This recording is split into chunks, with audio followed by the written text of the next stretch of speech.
మొన్న మధ్యాహ్నం పూట అండి మా ఇళ్ళ దగ్గరే చాలా స్లోగా వస్తున్న 10 మీద వస్తున్న బండి అవతల నుంచి కుర్రాడు ఏం చేశాడు టర్నింగ్లో 30 వేగంతో దూసుకొచ్చాడండి సైకిల్. నాకు గుండె జల్లుమంది.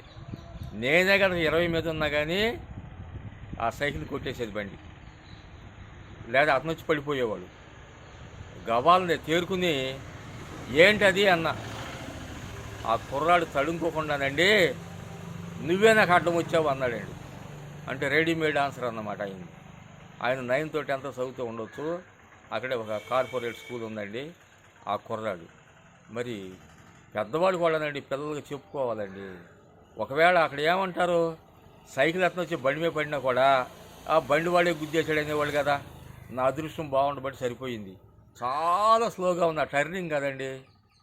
ఇటువంటివన్నీ కూడా మరి పెద్దవాళ్ళు కూడా పిల్లలు చెప్పుకోవాలండి. ఏదన్నా జరగరాని ప్రమాదం జరిగిందనుకోండి ఏమైపోతారండి పిల్లలు, పేరెంట్స్ ఎంత ఏడుస్తారండి.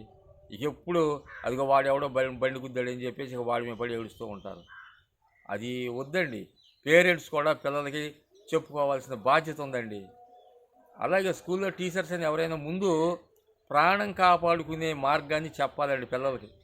చదివే తర్వాత ముందు ప్రాణం ఎలా కాపాడుకోవాలి. అట్లాగే అక్కడక్కడ ఏ కరెంట్ తీగలో పడిపోయి ఉంటాయి ఒకసారి గాలికి, మనం ఏం చెప్పాలి, ఒరే నాయన ఎక్కడైనా కరెంట్ తీగలు కింద పడి ఉంటే అడ్డుకోబాకండి. అలాగే ఎక్కడన్నా ఏ లడ్డూలో ఉంటాయి నేల మీద అవి అంటుకోబాకండి. ఎవరో ఒకసారి అండి లడ్డూలకి కుక్కల కోసమని విషం కలిపి పెట్టారండి. ఆ కుక్కలు తినలేదు, ఒక పిచ్చేస్తుందండి, అతను తిని అతను చనిపోయాడు. అందుకని ఇవన్నీ కూడా చెప్పాలండి పిల్లలకి. ఈ జాగ్రత్తలన్నీ కూడా పిల్లలకి చెప్పుకుంటూ ఉండాలండి.